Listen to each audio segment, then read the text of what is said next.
Assalamualaikum warahmatullahi wabarakatuh. Waalaikumsalam warahmatullahi wabarakatuh. Alhamdulillahirabbil alamin wa bihi nasta'in ala umuri dunya waddin. Wassalatu wassalamu ala asyrafil anbiya'i wal mursalin nabiyina Muhammadin wa ala alihi wa sahbihi ajma'in. Rabbi shrah li sadri wa yassir li amri wa hlul 'uqdatam min lisani yafqahu qawli. Jamaah Allah, mari kita tidak lupa, tidak bosan-bosan senantiasa bersyukur kepada Allah Subhanahu wa taala atas segala nikmat yang telah Allah limpahkan. Terlebih nikmat iman, nikmat Islam, nikmat kesehatan, nikmat diberi tempat yang aman. Maka malu rasanya kalau kita tidak menikmati fasilitas dari Allah ini untuk beribadah. Salawat serta salam kepada Nabi Allah Muhammad sallallahu alaihi wasallam yang sama-sama kita nanti-nantikan syafaatnya di yaumul akhir. Jamaah rahimakumullah, alhamdulillah kita diberi waktu oleh Allah untuk bisa istiqomah insyaallah di malam Kamis ini, hari Rabu malam Kamis, untuk Thalabul ilmi, yaitu membahas tentang sirah Nabi. Semoga kelak ini menjadi hujjah, menjadi alasan kita semuanya tercatat sebagai umat Nabi Muhammad dan mendapatkan syafaatnya di yaumul akhir. Amin amin amin. Jamaah Allah, kemarin kita sudah membahas tentang perang Badar. Kemudian di antara perang Badar ada pengkhianatan orang-orang Yahudi dari Bani Qainuqa.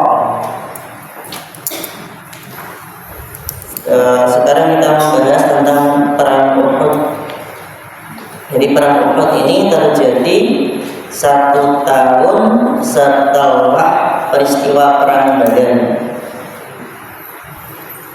1 tahun setelah perang Badar. Kemudian perang Uhud ini diprakarsai atau dipelopori oleh Abu Sufyan yang waktu itu dia masih kafir. Nanti kita akan membahas Abu Sufyan ini ketika di Fathul Makkah beliau akhirnya masuk Islam. Kita kembali mereview, mengulang ketika pas perang Badar kemarin. Abu Sufyan ini adalah orang yang diutus oleh orang Quraisy untuk menjual harta benda milik kaum muslimin yang ditinggal hijrah, kemudian dijual di Syam. Nah, sama kaum muslimin itu mau dicegat, mau diambil lagi haknya. Qadarullah, Abu Sufyannya lolos. Kemudian orang-orang kafir Quraisy mengirim 1000 pasukan, terjadilah perang Badar. Alhamdulillah, kaum muslimin dimenangkan dalam peperangan tersebut. Sehingga bisa dikatakan kenapa itu penyebab perang Badar itu adalah Abu Sufyan. Makanya setelah perang Badar ini selesai, maka Abu Sufyan itu punya keinginan untuk membalas kekalahan di perang Badar. Maka dalam waktu 1 tahun Abu Sufyan ini menyiapkan pasukan, menyiapkan dana, menyiapkan apapun untuk menyerang kaum muslimin yang ada di Madinah.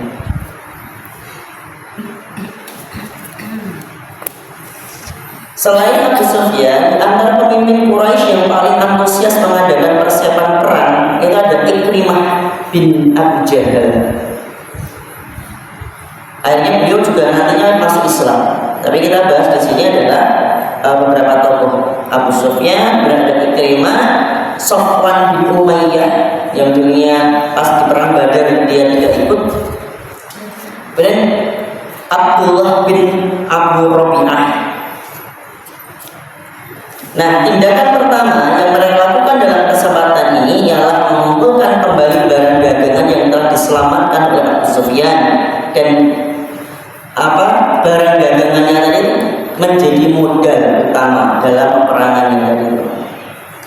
Kemudian Abu Sufyan ini menyampaikan kepada orang-orang Quraisy, wahai orang-orang Quraisy, Muhammad telah membangkitkan ketakutan dan membunuh orang-orang yang terbaik di antara kalian. Karena itu tolonglah kami dengan harta kalian untuk memeranginya. Siapa tahu kita bisa menuntut balas. Akhirnya orang-orang Quraisy tadi yang mereka punya saudara terbunuh di perang Badar, punya paman, punya ayah yang terbunuh di perang Badar, akhirnya mereka semangat lagi. Maka terkumpullah 1000 unta dan 1.500 dinar. Nah, dalam kaitan ini Allah menurunkan surat Al-Anfal ayat 36. A'udzu billahi minasyaitonir rajim. Innal ladzina kafaru yunfiquna amwalahum liyasuddu an sabilillah. Fasayunfiqunaha tsumma takunu 'alaihim hasratan tsumma yughlabun. Sesungguhnya orang-orang kafir menafkahkan harta mereka untuk menghalangi orang dari jalan Allah.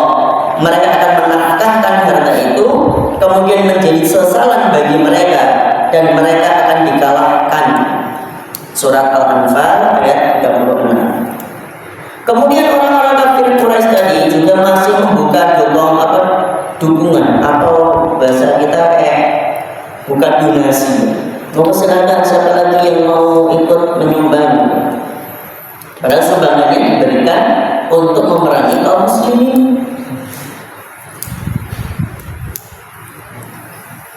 Di sini ada catatan, kemudian menjadi sesalan bagi mereka, yaitu nanti kelak ketika orang-orang pembesar Quraisy ini biidznillah atas izin Allah mendapatkan hidayah dan masuk Islam, di antara mereka itu banyak yang menyesal. Kemudian setelah kaum muslimin orang-orang Quraisy tadi masih membuka donasi, ini membuka lagi baik yang berasal dari keturunan Habasyah, Kinanah maupun Tihanah. Mereka menggunakan segala cara untuk membangkitkan semangat orang-orang. Bahkan Sofwan bin Umayyah membujuk Abu Azzah, seorang penyair yang tertawan pada waktu perang Badar, namun kemudian dibebaskan Rasulullah SAW tanpa tebusan apapun dengan syarat dia tidak boleh memerangi beliau dalam bentuk apapun. Ini ada seorang namanya Abu Azzah. Dia diselamatkan, artinya sama Rasul dibebaskan karena dia laki-laki satu-satunya di dalam keluarga. Dia punya anak perempuan banyak, kemudian dia menjadi tulang punggung, maka Rasulullah itu dibebaskan. Silakan. Tapi karena bujukannya Abu Umayyah bin Khalaf, anaknya Umayyah, dari Sofwan bin Umayyah, Abu Azzah ini hanya ikut lagi. Nanti dalam perang Uhud ini si Abu Azzah ini tertawan kemudian dibunuh karena tidak ada pembebasan lagi. Kemudian ada seorang yang bernama, mungkin teman-teman pernah mendengar, namanya Wahsy. Ada yang pernah dengar? Wahsy. Wahsy ini adalah sahabat dari Bilal bin Rabah, sama-sama keturunan dari Habasyah, sama-sama budak dulunya. Kemudian ketika Rasulullah menyampaikan dakwah Islam, ini masuk akal banget nih. Orang-orang tidak boleh menyembah berhala, mereka hanya boleh menyembah Allah saja. Kemudian semua manusia di hadapan Allah sama, yang membedakan adalah ketakwaannya. Ini masuk akal nih. Akhirnya Bilal itu masuk Islam. Tapi yang terjadi setelah Bilal masuk Islam, beliau disiksa habis-habisan, dicambuk dan sebagainya. Kita tahu kisahnya. Sehingga Bilal diselamatkan oleh Allah melalui Abu Bakar, dibeli kemudian dibebaskan. Dalam pembebasan Bilal itu Umayyah bin Khalaf tahu bahwa budaknya ini masuk Islam itu nggak terima, dicambuk dia habis-habisan. Tapi subhanallah ketika Bilal ini dicambuk, Bilal hanya mengucapkan satu kata saja, Ahad, Ahad, Ahad. Dan ini menjadi tamparan keras bagi orang kafir Quraisy. Kenapa beliau tidak mengucapkan Allah, Allah, Allah? Karena kalimat Allah ini diucapkan bahkan oleh orang-orang kafir Quraisy pun umum. Bahkan ketika ditanya siapa Tuhan mereka akan mengatakan Allah. Hanya saja orang kafir ini meyakini juga tentang wasilah atau perantara berhala dalam penyembahan terhadap Allah. Sehingga bila ini mengatakan ahad itu kayak menampar orang-orang kafir Quraisy bahwa sembahlah Allah yang Maha Esa saja, jangan menyekutukan yang lain. Kalau dicampuri beliau tetap mengucapkan ahad. Sahabatnya sahabat Abu Bakar lewat, kemudian sahabat Abu Bakar ini membeli Bilal. Ketika ditanya, berapa engkau jual Bilal? Saya beli deh. Karena cara untuk menyelamatkannya waktu itu ya satu-satunya cuma dibeli. Ada riwayat yang menyebutkan Bilal ini dibeli, Umayyah bin Khalaf itu mengatakan ya sekarung emas. Hanya sama Abu Bakar itu dibeli, sahabat Abu Bakar membeli. Kemudian setelah itu dibebaskan, Umayyah bin Khalaf tertawa senang banget. Kemudian dia mengatakan ya Bakar, seandainya tadi kamu mengatakan boleh nggak saya minta, maka sudah tak kasih. Lah kamu mau beli, ya sudah tak kasih. Sekarang emas. Ternyata sahabat Abu Bakar itu membalas dengan kata, seandainya tadi kamu mengatakan harganya Bilal itu 100 kantong emas, juga saya akan beli. Jadi Umayyah ini malah tambah nyesel kan? Yang tadinya pengen membuat nyesel Abu Bakar, ternyata beliaunya bisa melawan Umayyah dengan cara, kalau seandainya kamu mengatakan 100 kantong emas, tak beli juga. Umayyah jadi nyesel. Nah, akhirnya tahu bahwa Bilal ini bebas, merdeka. Wahsy ini juga pengen merdeka, tapi dia tidak sanggup untuk mengalami hal yang sama dengan Bilal. Dicambuk, dihina, disiksa, tidak sanggup tuh. Datanglah atau ada seorang perempuan namanya Hindun. Hindun itu siapa? Istrinya Abu Sufyan. Hindun itu ayahnya terbunuh, saudaranya juga terbunuh di perang Badar. Yang membunuh adalah pamannya Rasulullah, Hamzah bin Abdul Muttalib. Maka Hindun itu langsung membuat sayembara. Barang siapa yang berani atau yang bisa membunuh Hamzah, maka sungguh kalau dia orang yang merdeka akan aku beri harta yang banyak. Kalau dia seorang budak, maka akan saya merdekakan dia dan juga akan diberi harta. Maka Wahsy ini pengen merdeka sama kayak Bilal. Wah, ini kesempatan saya nih. Saya bisa merdeka seperti Bilal dengan cara membunuh Hamzah.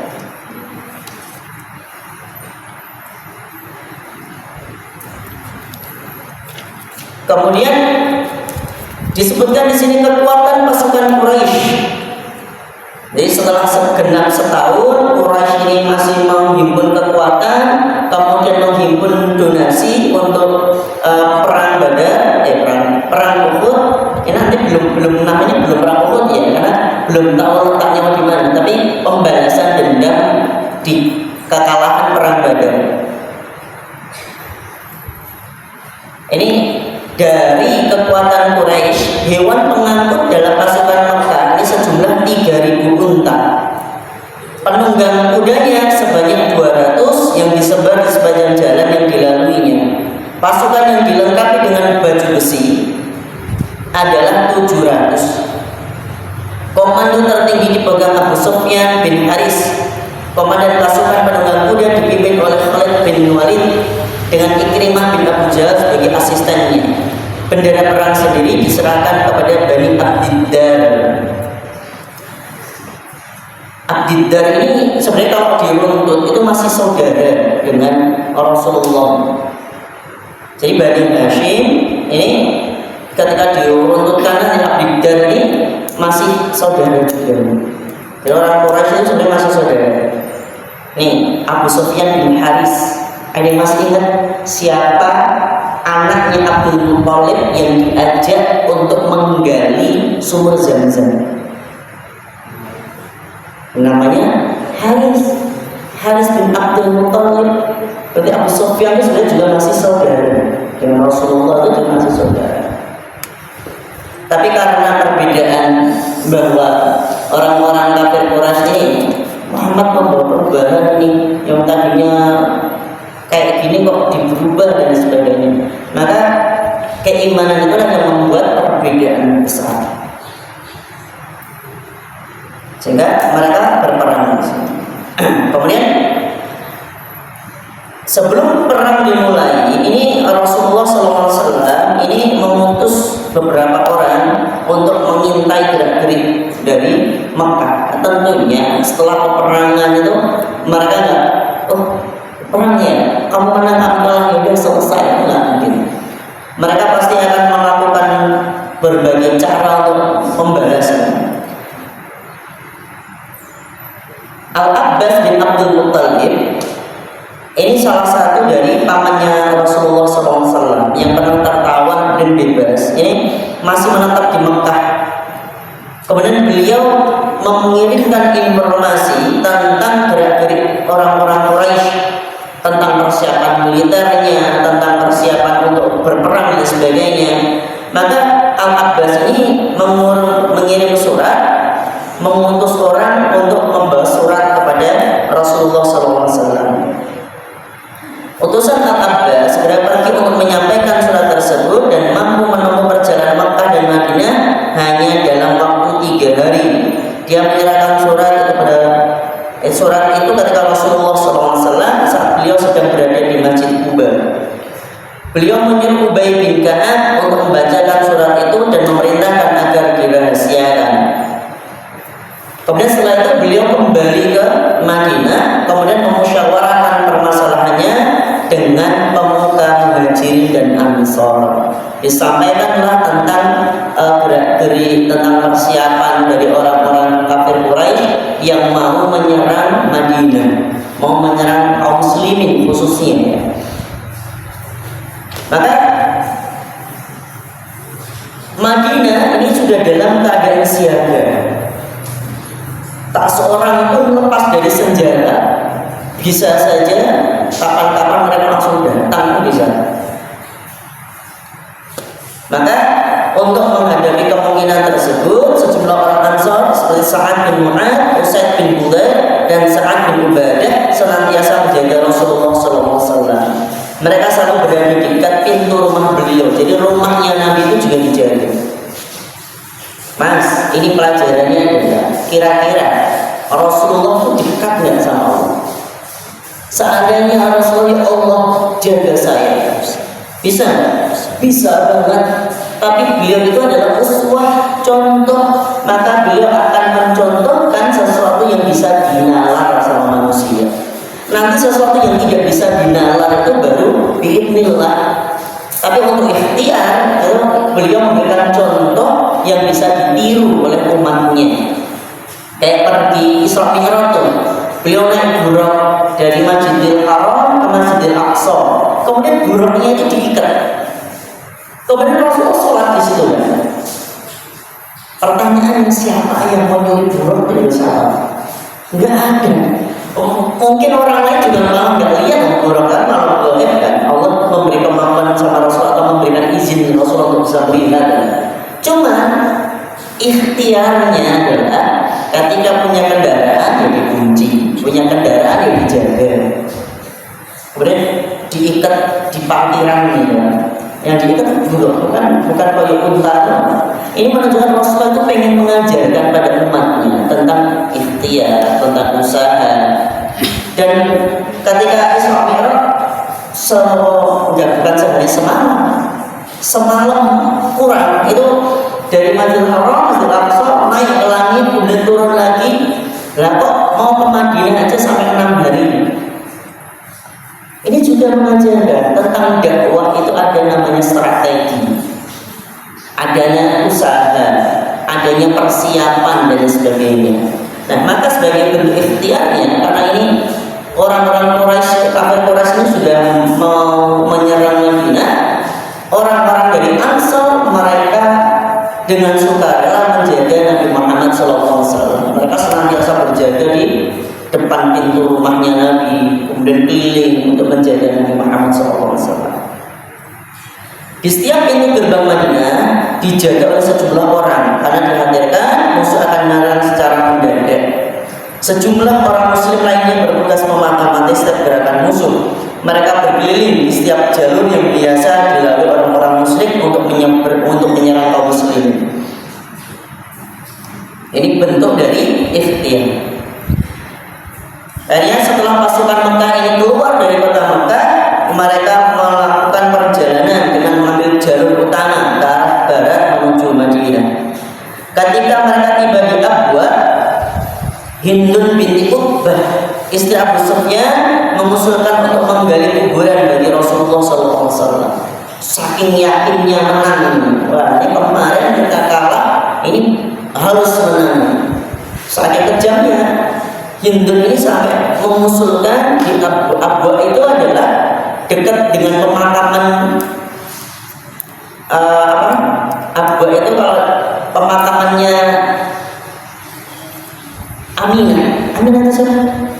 Ibunya Rasulullah SAW. Namun para komandan pasukan Quraisy menolak usulan tersebut. Kali mereka sangat hati-hati terhadap akibat yang harus dihadapi bila mereka berbuat seperti itu. Ini Hindun saking marahnya, cepat aja disiapkan aja galian untuk makamnya Muhammad. Tapi orang-orang itu ingin kemarin perang Badar aja kita segitu persiapannya aja kalah. Bukan gimana, cuman ini nggak usah didahului dulu deh, bablas langsung. Akhirnya mereka melanjutkan perjalanan hingga mendekati Madinah. Mereka melewati Wadi Al-Aqi, lalu membelok ke arah kanan hingga tiba di dekat Bukit Uhud, tepatnya di lokasi yang disebut Ainain di sebelah utara Madinah. Pasukan Quraisy mengambil tempat di sana pada hari Jumat 6 Syawal tahun 3 Hijriah. Jadi pasukan Quraisy ini sudah persiapan nih. Nah, kabar tentang pasukan Quraisy yang sudah keluar dari Mekah ini diinformasikan oleh para mata-mata yang memang diperintahkan Rasulullah. Termasuk kabar terakhir tentang tempat yang diambil pasukan Mekah, mereka berada di dekat Bukit Uhud itu dilaporkan. Maka saat itu Rasulullah menggelar majelis permusyawaratan atau majelis musyawarah untuk menampung berbagai pendapat dan menetapkan sikap dalam peperangan yang akan dilakukan. Beliau bersabda, demi Allah, aku telah bermimpi yang bagus. Dalam mimpi itu kulihat beberapa ekor lembu yang disembelih. Aku melihat di mata pedangku ada yang rompal, dan aku masukkan tanganku ke dalam baju besi yang kokoh.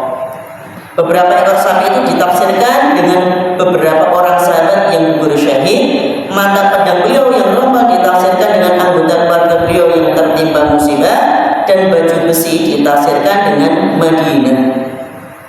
Dengan mimpinya itu beliau mengusulkan pada para sahabat agar tidak perlu keluar dari Madinah, tapi cukup bertahan di Madinah saja. Karena mimpinya Rasulullah itu disampaikan ada ini kemungkinan dalam peperangan ini pasti akan ada yang syahid, kemudian ada yang banyak terluka dan sebagainya. Maka baju besi pelindungnya tadi ada kota Madinah. Jadi Rasulullah itu ingin menyampaikan bahwa perangnya kita cukup di Madinah aja. Jadi tembok benteng, kemudian kita bertahan di situ, serangan dari kafir Quraisy itu nanti bisa ditahan lewat pertahanan benteng Madinah. Tapi yang namanya musyawarah, beliau kan tidak langsung menetapkan gini deh, karena saya nabi, saya pemimpinnya, kita gini aja. Rasulullah tetap menyampaikan, kemudian dimusyawarahkan oleh para sahabat.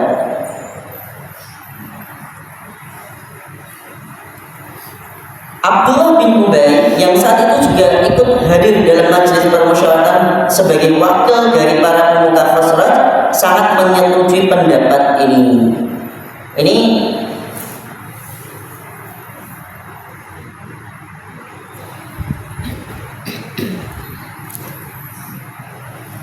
Ini disetujui oleh Abdullah bin Ubay. Kemudian dia menyetujui pendapat ini bukan karena faktor strategi perang, tapi agar memungkinkan baginya untuk menjadi peperangan tanpa mencolok pandangan orang dan bisa menilai tanpa dibantai seorang pun. Jadi Abdullah bin Ubay kemarin masih ingat siapa dia? Abdullah bin Ubay itu tokoh munafik.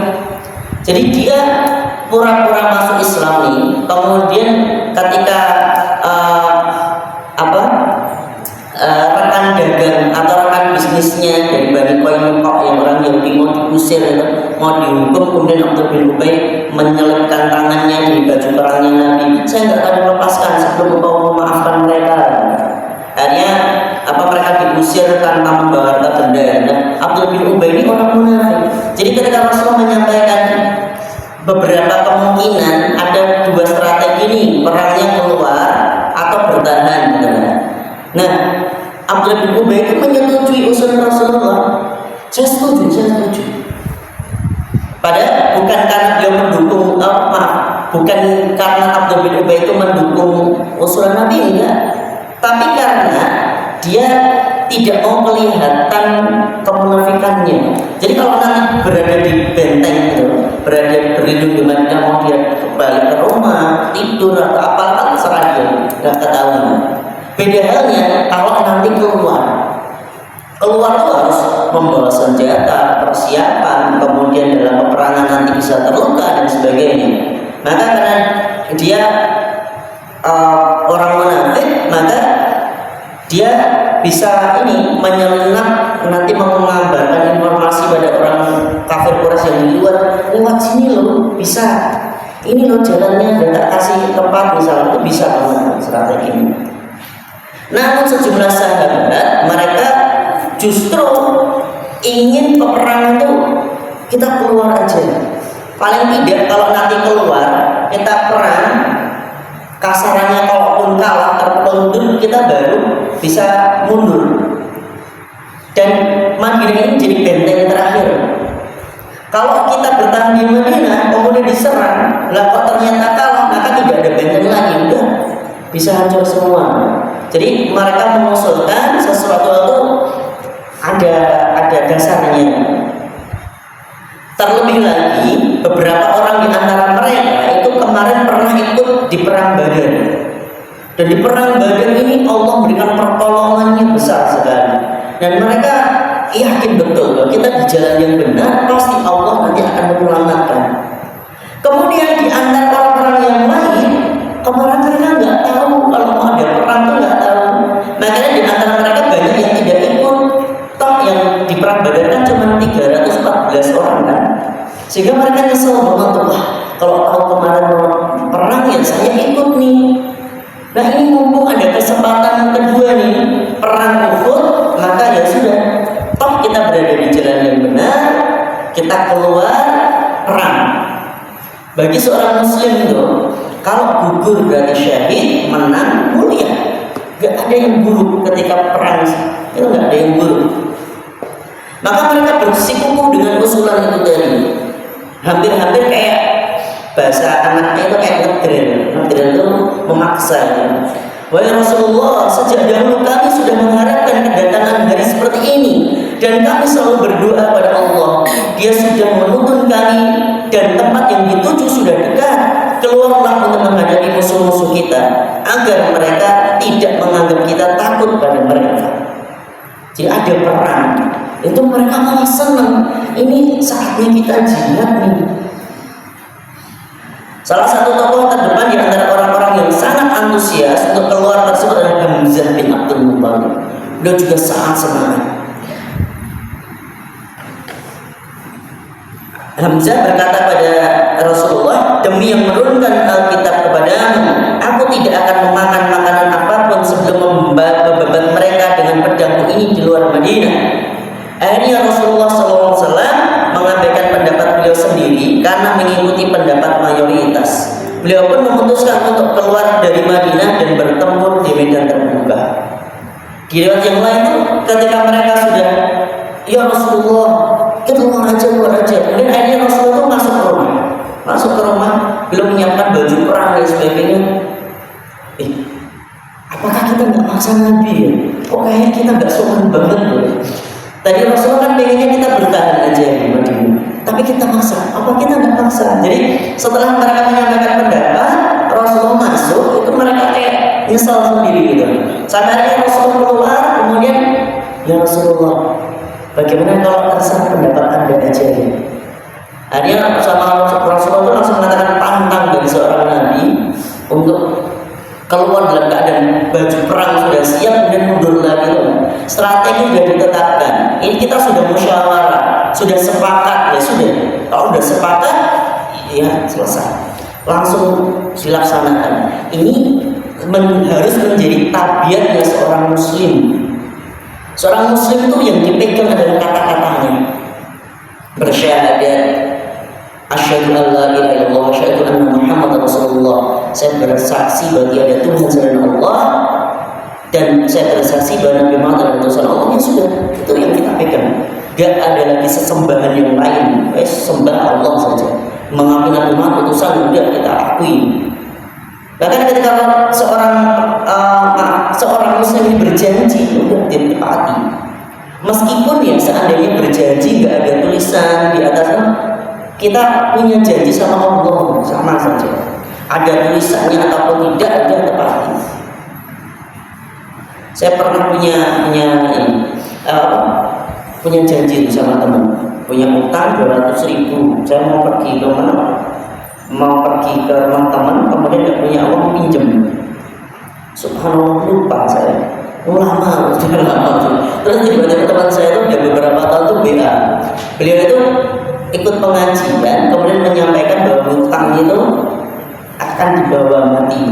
Jadi kalau punya amal, tapi punya hutang itu amalnya belum bisa nolong tuh. Sampai kapan? Sampai hutangnya lunas. Dan alhamdulillah beliau itu BA. Mas, gimana kabarnya? Wah, alhamdulillah sehat ini. Ini saya mau menyampaikan tapi saya nggak enak ini. Apa? Jangan pernah hutang saya 200.000. Saya malah alhamdulillah. Teman saya ingat. Oh iya, masya Allah, matur nuwun. Terima kasih udah ngingetin. Saya tak bayar. Dan karena sudah berkomitmen, meskipun kalau orangnya buktinya mana, catatannya mana, saya rasa tuh wah.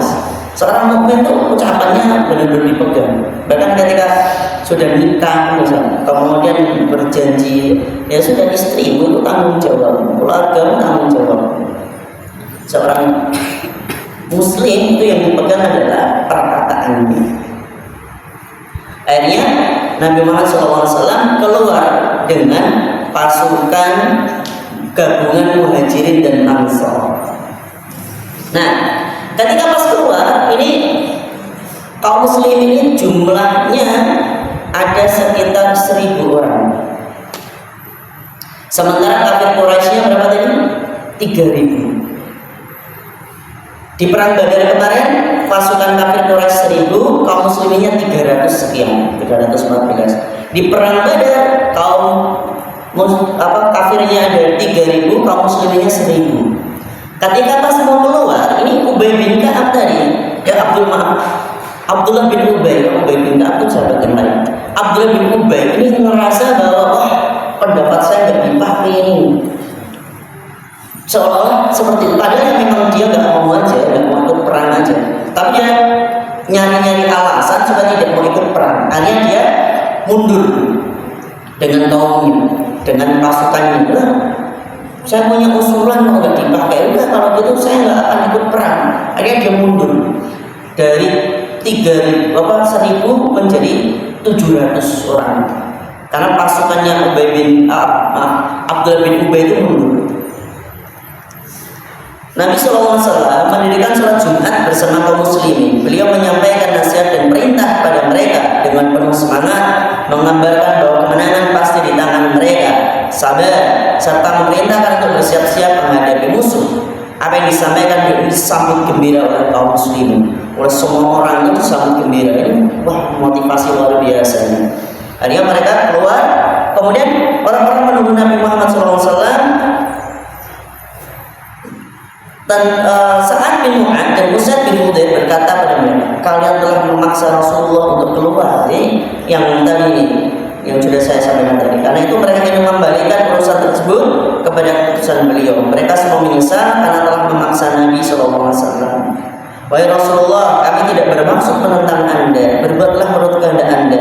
Bila Anda lebih suka untuk menetap di Madinah, lakukanlah itu. Beliau bersabda, tidak pantas bagi seorang Nabi apabila sudah mengenakan baju besinya untuk meletakkannya kembali hingga Allah membuat keputusan antara dirinya dan musuhnya. Maka beliau membagi 3 pasukan atau 3 kelompok. Kelompok pertama ada kelompok Muhajirin. Benderanya diserahkan kepada Mus'ab bin Umair al-Abdari. Kemudian kelompok yang kedua, kelompok Aus, benderanya diserahkan kepada Usaid bin Hudayr. Kelompok 3, kelompok Khazraj, benderanya diserahkan kepada Al-Habbab bin Al-Mundhir al-Jamuh. Ada orang Muhajirin, ada Aus, ada Khazraj. Yang tadinya mereka kan kaum muslimin. Ini bukan berarti Rasulullah mau memecah belah lagi, enggak. Cuma ini kan dalam peperangan dan akan lebih mudah mengorganisir itu seseorang yang sudah dikenal, orang yang sudah dekat. Maka dikelompokkan sesuai dengan ini suku Aus di sini, Khazraj di sini, orang Muhajirin di sini, dibagi menjadi 3 kelompok. Ini supaya untuk membuat perintah kemudian ini lebih mudah. Bukan bermaksud memecah belah lagi, enggak. Pasukan ini terdiri dari 1000 prajurit, 100 prajurit antara mereka mengenakan baju besi dan 50 orang mengendarai kuda. Ada yang berpendapat kali ini tak seorang pun yang menunggang kuda. Madinah diserahkan pada Ibnu Ummi Maktum terutama untuk mengimami sholat bersama orang-orang yang masih berada di Madinah. Namun kemudian dia juga diperbolehkan untuk ikut serta. Pasukan bergerak ke arah utara. Sa'ad bin Mu'adz dan Sa'ad bin Ubadah berjalan di depan Rasulullah SAW sambil mengenakan baju besi. Ini mereka keluar berapa tadi? 1000 orang. Nah, nanti ketika pas di dalam perjalanan ini Abdullah bin Ubay dan komplotannya membelot. Mereka beralasan usulan kami tidak diterima, maka kami akan mundur saja. Padahal hanya alasan saja itu. Akhirnya mereka 300 orang keluar, tinggallah 700 orang. Nah, yang keren di sini adalah ini. Dalam peperangan Badar kemarin kan nggak ada seleksi, loh. Siapa yang mau ikut mempersilahkan langsung.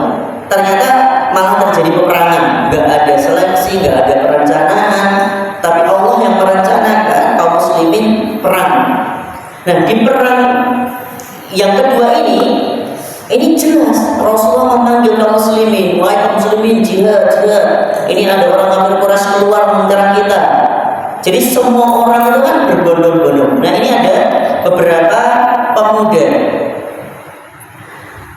Ketika Rasulullah sampai di suatu tempat yang disebut Asy-Syaihani, beliau menginspeksi pasukan dan menolak keikutsertaan prajurit yang usianya terlalu muda dan dianggap belum mampu terjun ke medan perang. Anak-anak yang ditolak ini adalah Abdullah bin Umar bin Al-Khattab.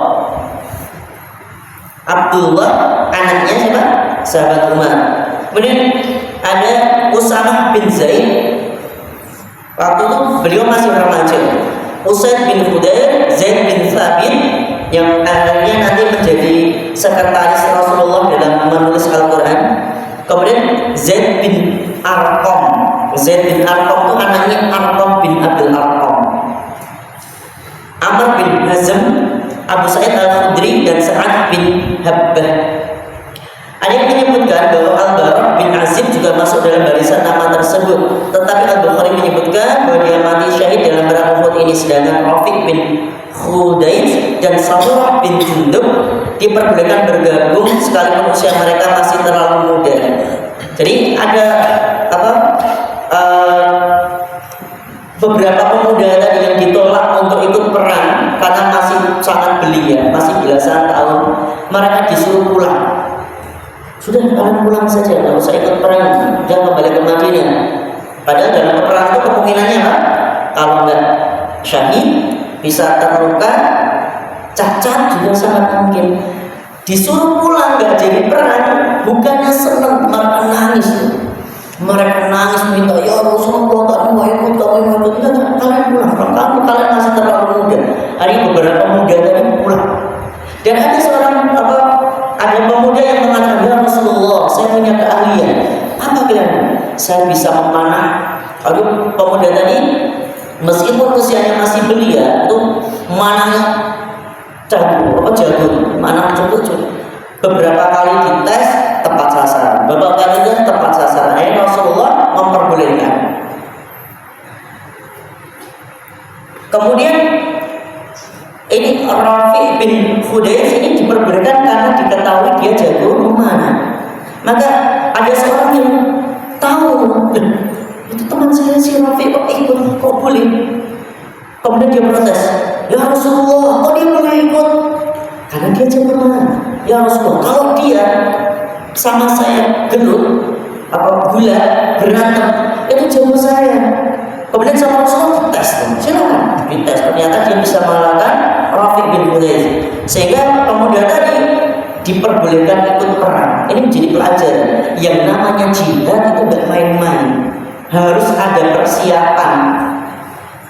Misalnya di Palestina, perang, terjadi perang, kemudian dengan modal, ini tempat kita jihad nih, kalau kita datang ke sana ketembak langsung bisa masuk surga. Kamu punya kemampuan apa? Punya modal apa untuk ke sana? Para sahabat itu ketika perang, mereka modalnya kendaraan, senjata, kemampuan. Nggak cuma tekad saja. Kita nggak punya kemampuan apa-apa, kemudian ke sana, ya malah jadi beban. Jadi beban negara. Nah, jihad kita di sini adalah belajar dengan baik, ibadah dengan baik. Kemudian kalau kita sudah tahu ilmunya, sampaikan. Untuk jadi guru itu syaratnya sarjana. Tapi Rasulullah itu memberikan kemudahan. Balawani walau ayat, sampaikanlah dariku walau satu ayat. Misal kita tahu nih, makan sambil berdiri itu boleh, tapi lebih baik duduk, dan sampaikan. Makan pakai tangan kanan itu lebih utama, sampaikan itu. Besok kita lanjutkan setelah pasukan kaum muslimin keluar dari Madinah. Besok kita akan membahas tentang terjadinya peperangan, kemudian strategi perang, kemudian ada beberapa kejadian yang ada di perang Badar, perang Uhud, di antara beberapa kisah itu. Ternyata orang yang berperang di perang tersebut semuanya tidak murni berperang. Nanti kita akan membahas ada beberapa orang yang seolah-olah kelihatan seperti syahid, tapi Rasulullah justru mengatakan tidak, dia masuk neraka. Itu ada. Dan Rasulullah menyampaikan, jika kalian mau melihat orang yang masuk surga tapi sekalipun belum pernah sujud sama Allah, inilah orangnya. Besok kita akan membahas juga tentang orang yang dijamin masuk surga meskipun dia belum pernah sujud. Nah, besok kita akan membahas di situ. Oke. Mari kita tutup pada pertemuan kali ini dengan doa kafaratul majlis. Subhanakallahumma wa bihamdika asyhadu an la ilaha illa anta astaghfiruka wa atubu ilaik. Assalamualaikum warahmatullahi wabarakatuh. Sallallahu ala Muhammad, sallallahu alaihi wasallam, sallallahu ala Muhammad.